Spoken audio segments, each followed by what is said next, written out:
Welcome. Thanks for being here.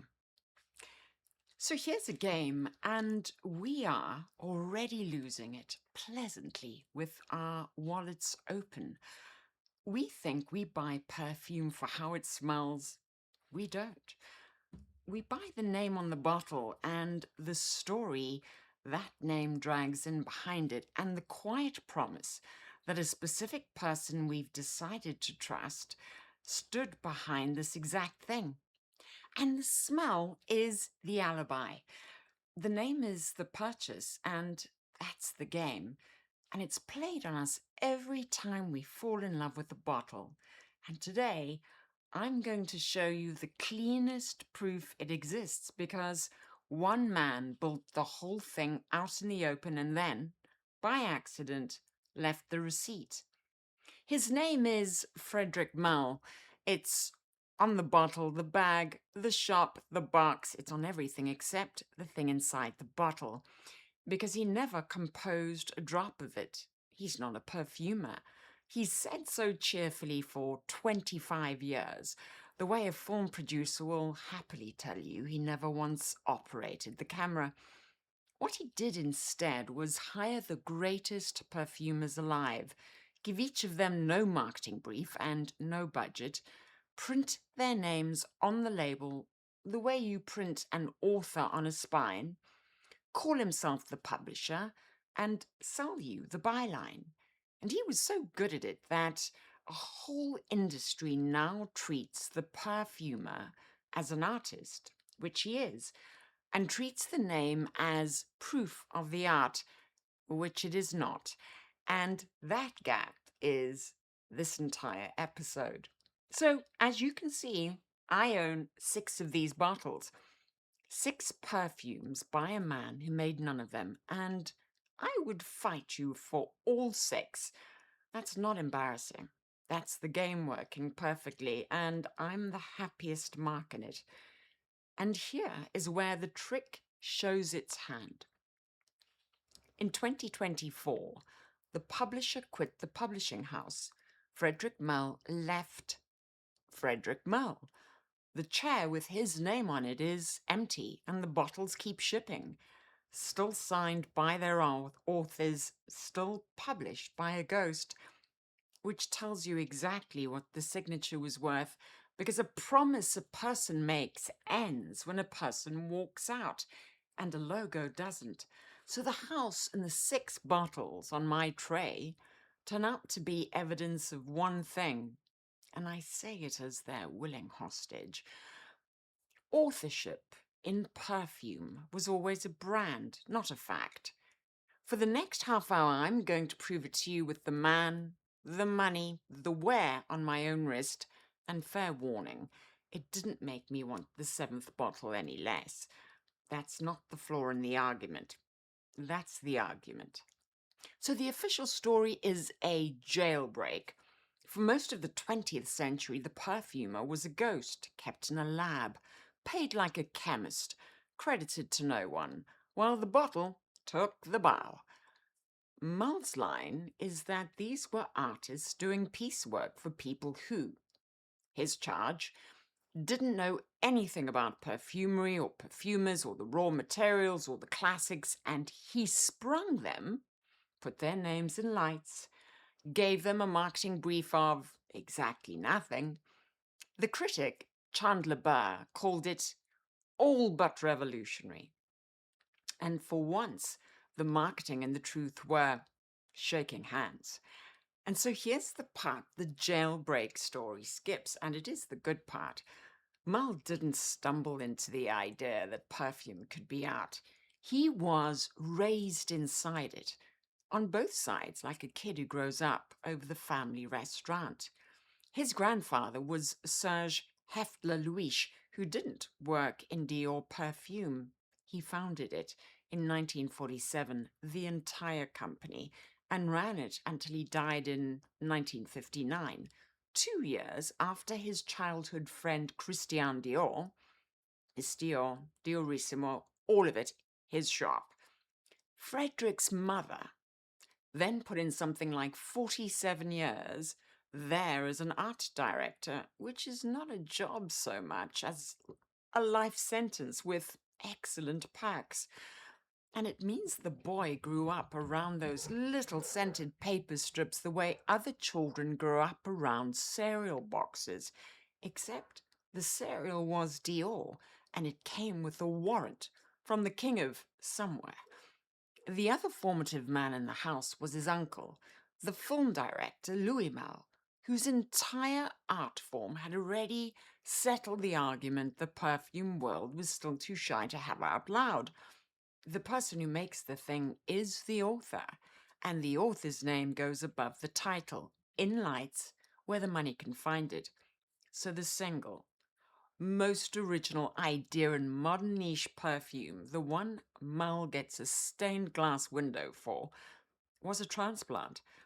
He lifted the auteur theory off the film side of the family and grafted it onto the perfume side, and the graft took. The man who heroically dragged the perfumers into the light had been standing in that light since the maternity ward. This isn't a knock, it's the first exhibit. The person selling authorship as a plucky little return to honesty had authorship handed to him with the good silver and probably a house in the country. Keep the word inherited, because we're going to need it at the end, and it's going to leave a mark. His own training tells you what the job really was. He apprenticed in his 20s at a fragrance house, not learning to compose, but learning to judge, to smell a thing and say, more, less, no. That's not a perfumer. That's an editor. He simply built a company around the one thing he was. And the company ran on 3 refusals and 1 flourish.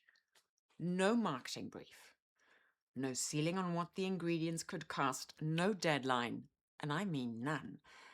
One of these took 18 months, which in any other industry is called the missing person. And no anonymity. The flourish was the name on the label. And if you've ever held a job, you understand that no marketing brief, no budget, no deadline is not a business plan. It's a bedtime story. And the genuinely astonishing thing is that it worked. The bottles play along.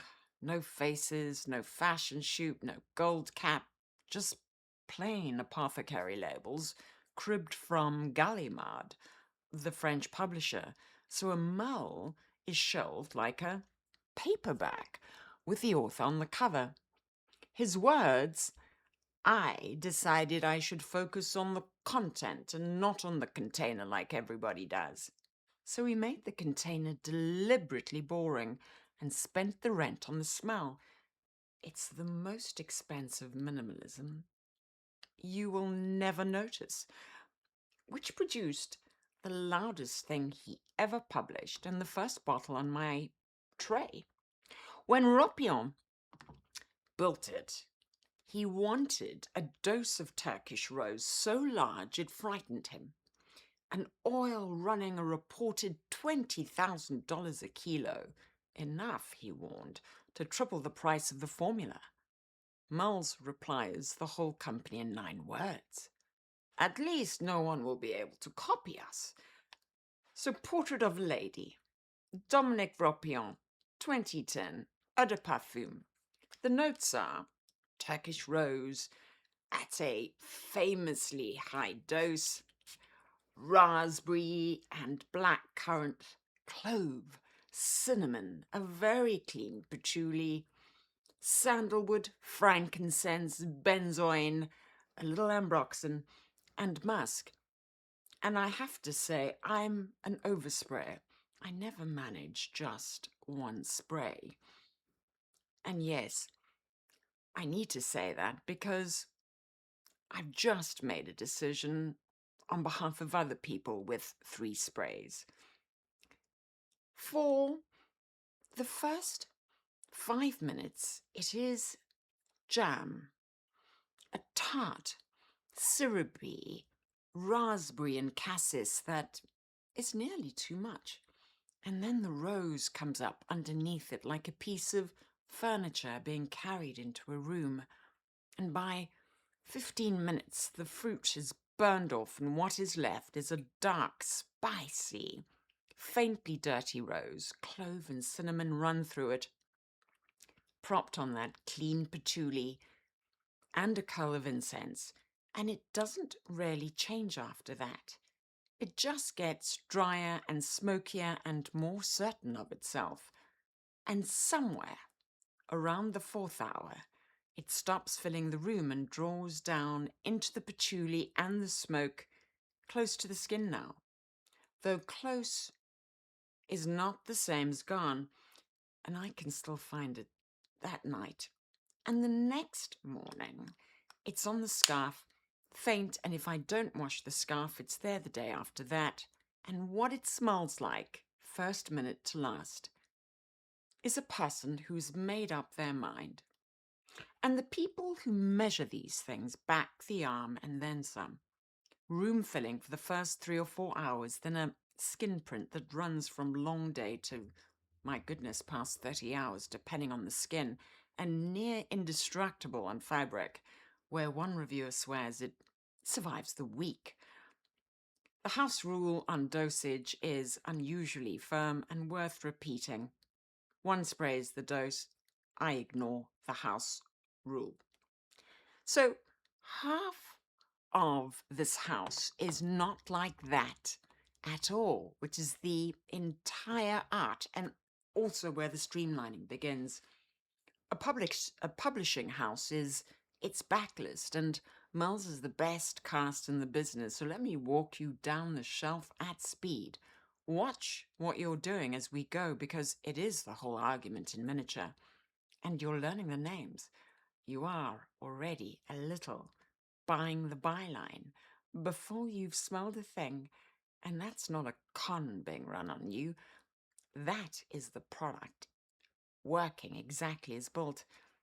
So 4 of these are on my desk, so 4 get the full treatment and the rest get a wave and a wisecrack, which is most all of them need. Dominic Ropion, the one they call the architect, overdoses for a living.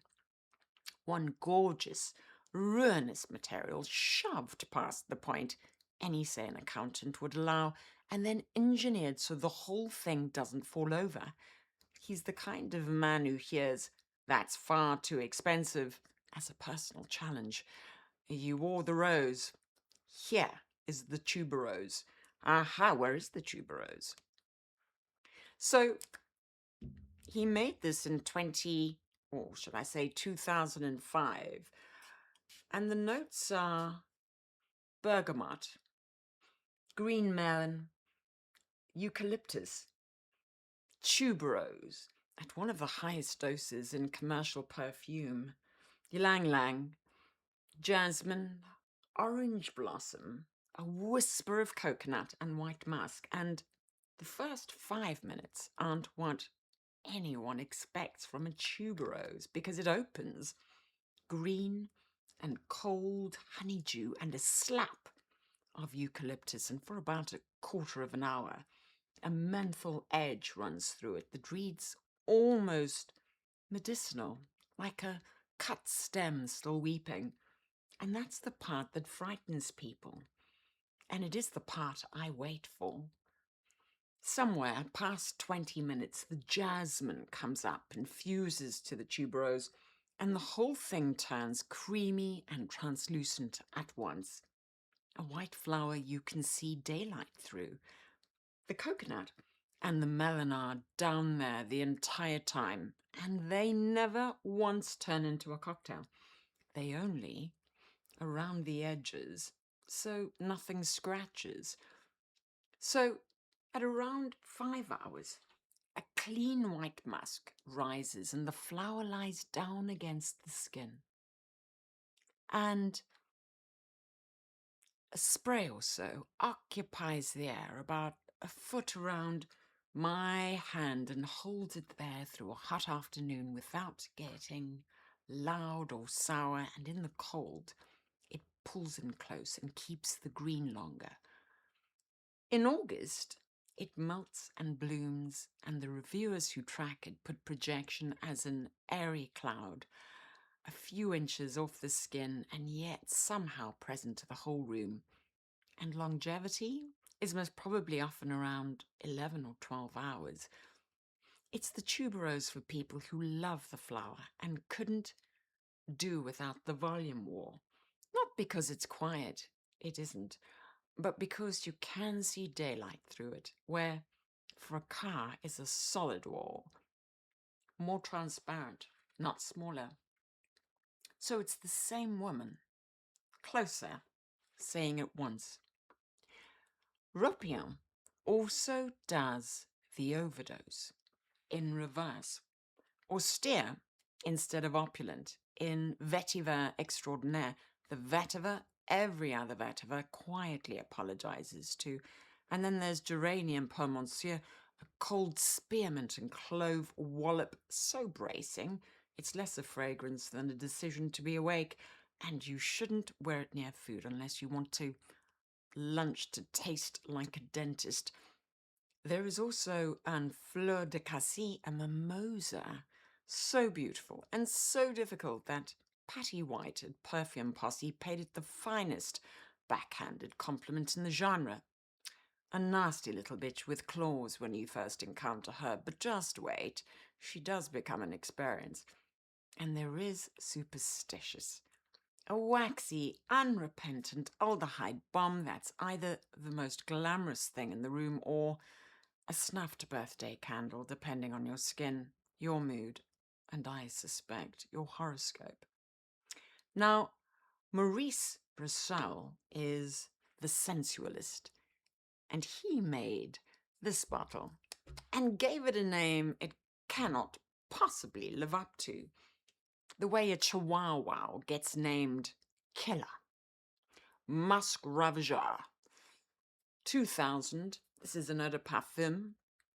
The notes are a flash of bergamot and mandarin, and then the real stars the label hides.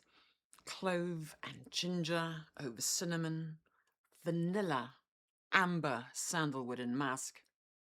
You know, the name promises a ravager and delivers a cinnamon bun, and that is the first joke of it.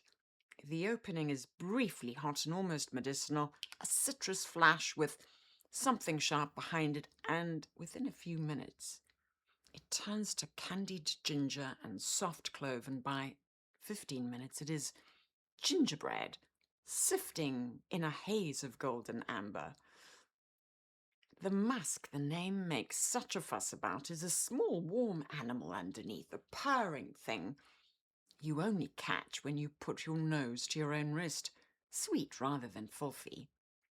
Through the middle of the day it wears like spiced tea near a fire, and it stays close, 3 inches at most, drawing down into a skin scent by late afternoon that people have to come very near to find.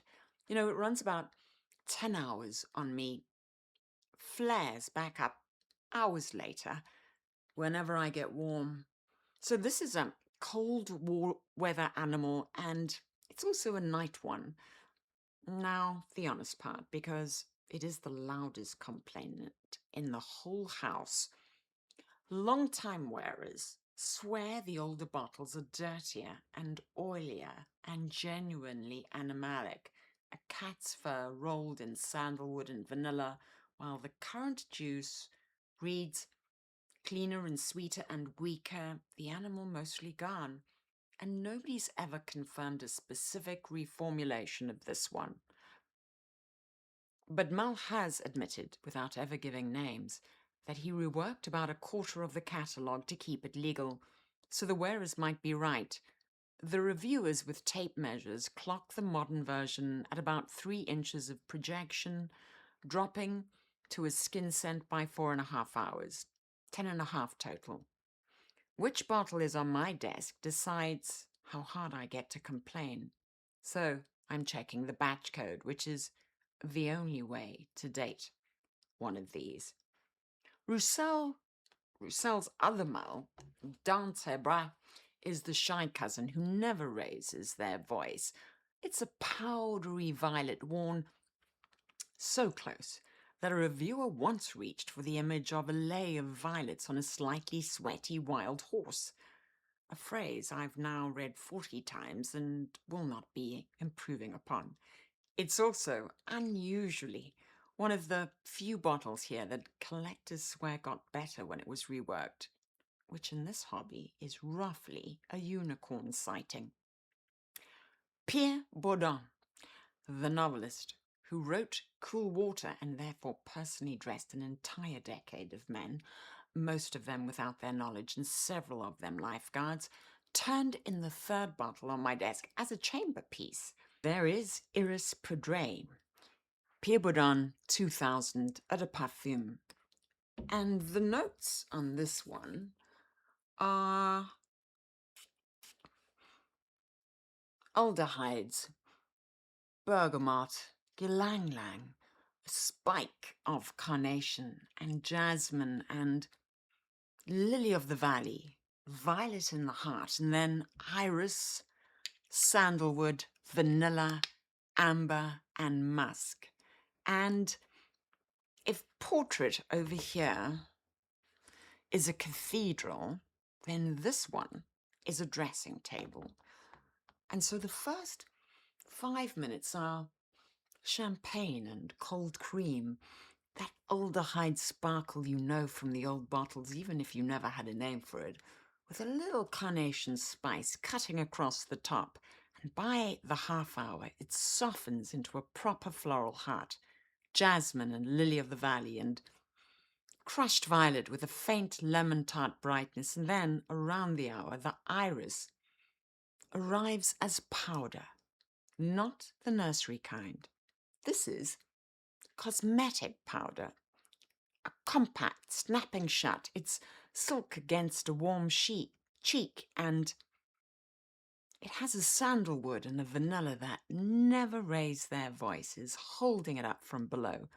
It smells like the 10 minutes before you leave, not the party.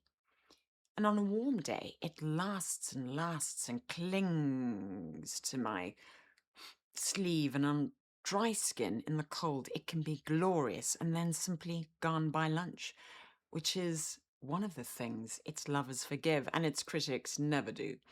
So on the days I want to feel like a grown-up, this is the bottle. The reviewers file it as the closest thing to a modern unisex Chanel No. 5. Sparkling, then powdery, then quietly warm. Its longevity, frankly, at the mercy of your skin and the weather.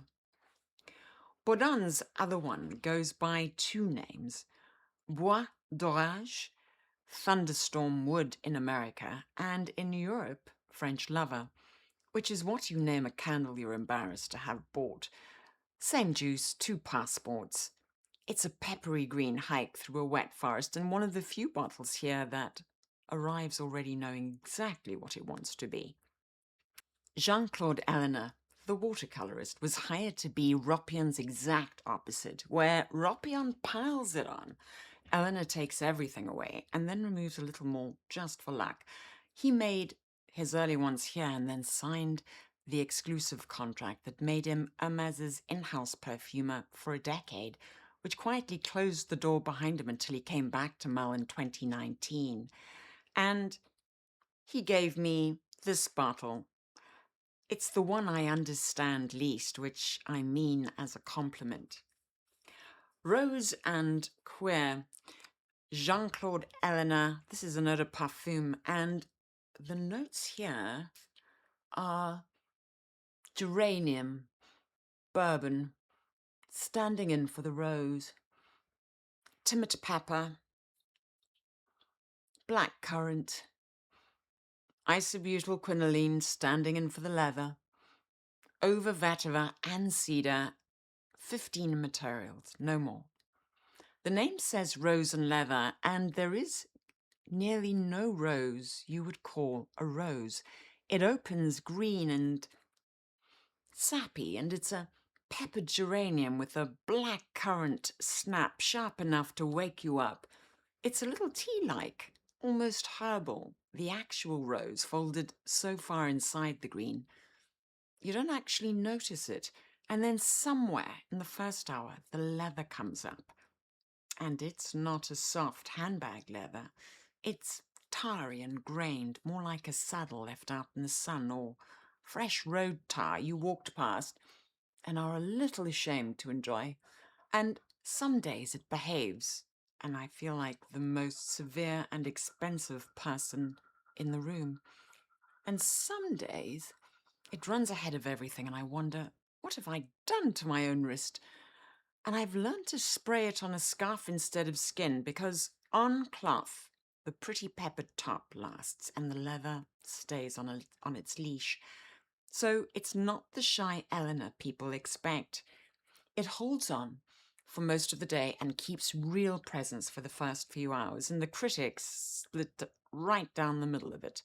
The leather and Eleanor faithful love its nerve, and Kevin at Now Smell This, who adores the man, wrote that leather had a heavy, blunt object impact on his nose and flatly said he will not buy it. So both are telling the truth. It's the one Mal on my shelf I'm still arguing with. The other Eleanors are the quiet shelf, the ones that reward paying attention and quietly punish anyone else. Angélique Sous la Pluie is a gin and tonic that leaves the party before you do. And the two Bigarades are the best bitter orange in the business, provided you can forgive one of them a cumin note that reads, on the wrong skin, as a man who took the stairs. La Diva is a whispered heliotrope that half the world finds tender and the other half finds gives them a headache, which is hedione for you, a molecule that cannot decide whose side it is on, and Heaven Can Wait is his cozy late one, a spiced carnation that smells like a good coat in a warm car. So the concept pieces are where the house shows off.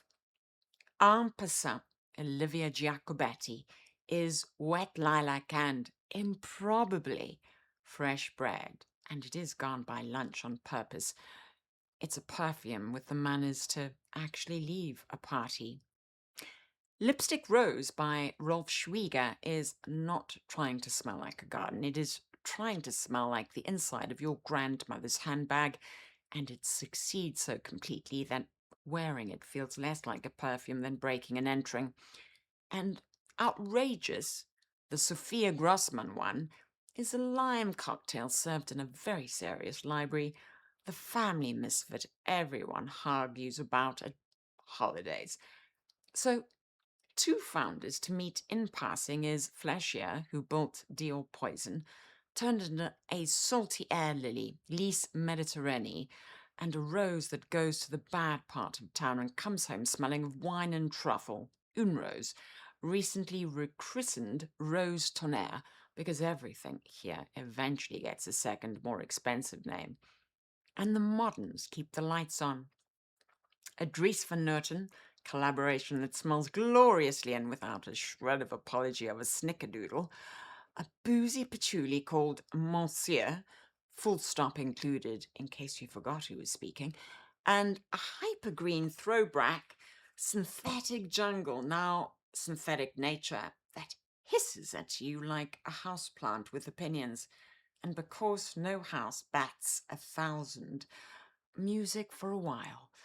A sulphurous pineapple that one reviewer scored a 3 out of 10 and that I, a confessed hostage of this brand, will not be defending. And then there is the corner that complicates the whole beautiful story so naturally it's my favorite, and it's called Desert Gems. 5 loud, opulent perfumes of oud and amber and rose, sold as an homage to Middle Eastern perfumery, composed pointedly by Western noses and, whatever the house calls it, aimed straight at the Gulf. The night, promise, dawn, the moon, hope, Here is the setup, and I am going to make you wait for the punchline. In January 2014, Malle told an interviewer that no oud fragrance on the market actually contains oud. His words were, oud has become a concept like Oriental was a concept. It's a note pretending to be oud, but it has nothing to do with oud. And that same year, he launched The Night, an oud. He would tell you his is the real thing, the genuine article, actual agar wood. And he may even be right. Hold that thought. We are going to need it in about 6 minutes. Which leaves one bottle I kept to the back of this tray on purpose because it's not like the others. Everything else here was commissioned, and this one was exhumed. This bottle on my tray was composed by Edmund Rudnitzer, who is, by a fairly wide agreement, the best perfumer the 20th century produced. Diorissimo, a Sauvage, all his, and at some point, at home, he built a perfume for exactly one person, his wife, whose name was Thérèse, and then he did the least commercial thing in the history of the industry. He didn't sell it. He kept it on her. For decades, one woman on the planet wore this perfume, and the man who made it got to walk into the rooms and smell his own masterpiece on the one person he'd made it for. No marketing department alive would have signed off because the strategy was make the greatest thing you can, give it to your wife, tell nobody. Malle had known it since he was young, from his mother's world at Dior. And after Rudnitzer died, he asked the widow if he could publish it, and she said yes. So the very first seasons of Édition de Parfum included one perfume that wasn't a new commission at all. It was a love letter, printed posthumously with permission. So, La Parfume de Thérèse was composed in the early 1950s and it was released in 2000. It's an eau de parfum and the top notes are melon and cucumber and then plum and rose and jasmine in the heart over vetiver and patchouli and a leathery base. It's a fruity chypre. I didn't expect to love it, and I was wrong inside the first minute. It opens on melon, ripe and cool and just short of too much, with a bitter citrus dropped in beside it to keep it honest, and it should be ridiculous, and instead it lifts the whole thing off the ground. And under the fruit is an old-fashioned chypre, a boozy plum, a cool, dewy jasmine with the faintest animal hum in it, and by the second hour, a soft, peppered suede and a base that reads mossy, holding it all down. And it's airy, where I keep expecting weight, and it stays close and quiet, more a hand held than a grand entrance. 3 or 4 hours of real presence and better in the heat, which is when I mostly wear it, and it reads at once very old and very now. And every single time, without deciding to, I think about the fact that a man bought this for his wife, and she wore it for nearly half a century before it was ever mine. And the people who love it reach for Rudnitzer's own Diarella as its cousin and then stop analyzing and just call it heaven. The handful who never get the melon call it watery and put it back. Its softness is the price of its refinement. So sit with this one because it is the secret key to the whole house and the whole man. Malle built a company on a very cool idea. The author on the spine, the bottle as a book, but the object he set the dead center of it in the first season is the opposite of cool. It's a perfume somebody made for love and refused to sell.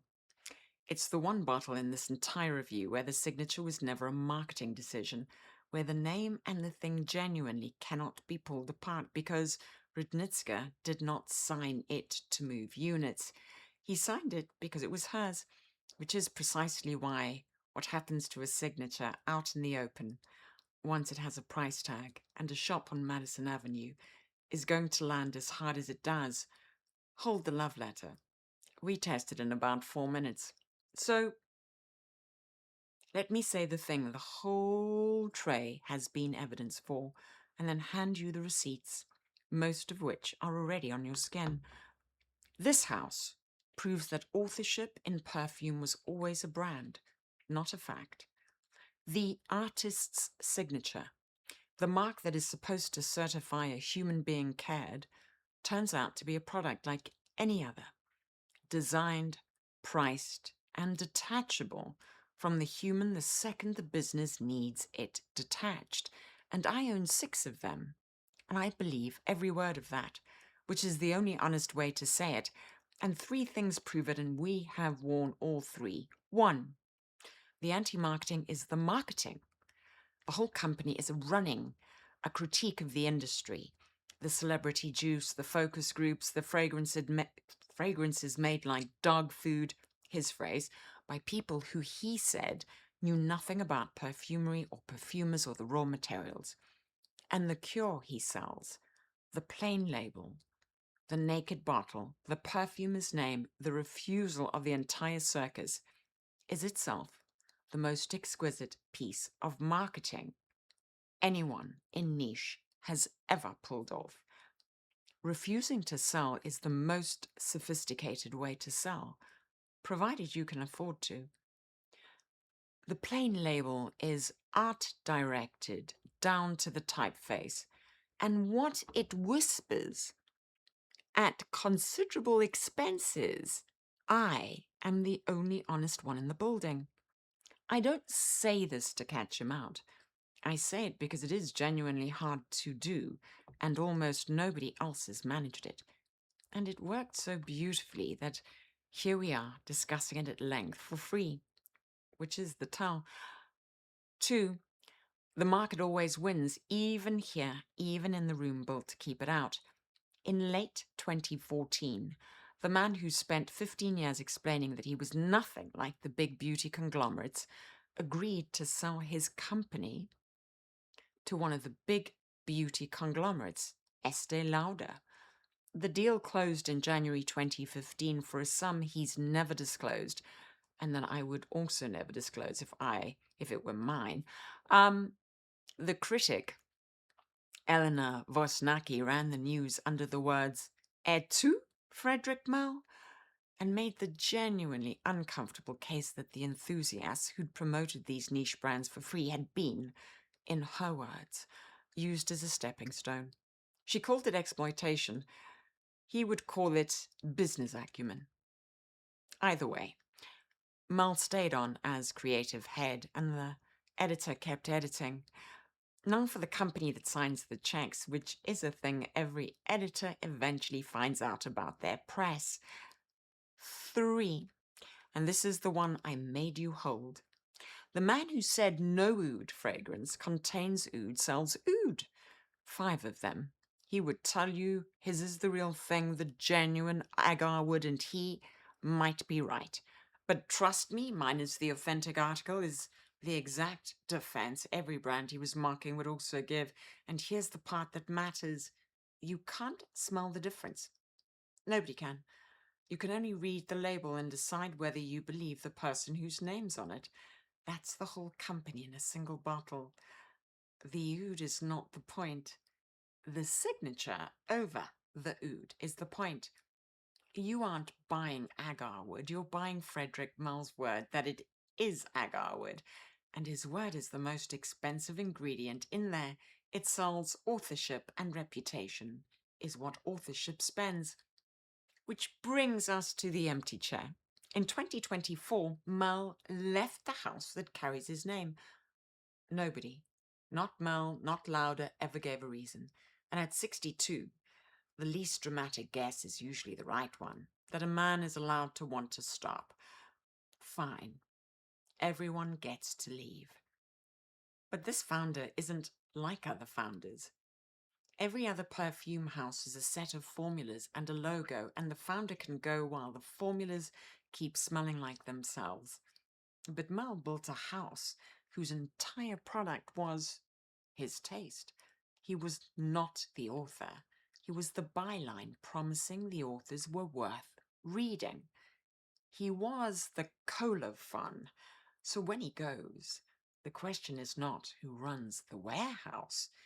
It is the one the whole company was designed to make you ask and never expected to face, which is, if the byline is the product, what is Frédéric Malle with no Frédéric Malle in it? There is already a new one, launched in 2026, and more than a year after he walked out, no successor has been named. The brand's own page still lists a single creative mind, Malle, as founder, and nobody after him. Edited, now, by whom? That silence is the most honest thing the house has ever done, because it quietly shows you the trick. A signature is a promise that a specific person stood behind a specific thing. You can keep printing the signature after the person is gone. It just quietly stops being a promise and becomes a logo. And so here's the whole shelf in one breath.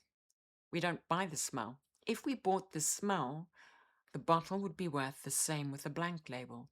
And you and I would both know it wouldn't be. We buy the name and the story it carries and the promise that somebody stood behind it. And Malle saw that more clearly than anyone before him. He built the loveliest version of it ever sold. And it proved, or should I say, and then he proved that by walking off and leaving the name to earn without him, that the promise and the person were never the same thing. Authorship is a signature, and a signature can be printed and priced and sold and left behind.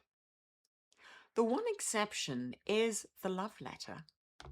Thérèse is the single bottle here where the name really was the thing, where a man signed it because it was hers and for no other reason, and it sits in the same catalogue you can now buy on Madison Avenue for a few $100s.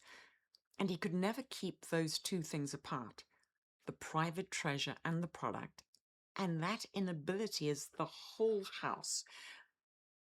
It is also, and this isn't a coincidence, the family business. His grandfather did the identical trick in 1947. He took something intimate, a friendship, an art, and built a corporation on it that outlived everyone in the room. $20,000 a kilo rose on the other. The rescue was real. He did drag the perfumers into the light, and the entire culture that now argues online about which rose made which bottle is standing in the glow he switched on. And by leaving, he proved the flaw in his own beautiful idea, which is that a publisher is a person, and people retire, and a signature outlives the hand that meant it. I am going to keep wearing all 6. I am simply going to know now that the books were always the point, that the editor couldn't do the one thing he asked the whole industry to believe he stood for, which is to matter less than the work, and that knowing every bit of this hasn't made me want the 7th bottle even slightly less. That is not the failure of the argument. That is the argument. What is a Frédéric Malle now that there is no Frédéric Malle? Ask the bottle. The bottle is signed. Look who signed it. It was never him. If you made it this far, you are exactly who this channel is for. So please do 4 quick things. Subscribe, because we do this every week. One famous house in the chair. And tell me in the comments which Malle is on your shelf, and be honest about whether your Musc Ravageur is the dirty old one or the well-behaved new one. And if you want the deeper cut, the full wear notes and the sources are in the companion piece on the Substack, free. And then come back next week when we sit another legendary name down and ask whether the bottle can survive without it. Until then, wear the thing. It was always the point.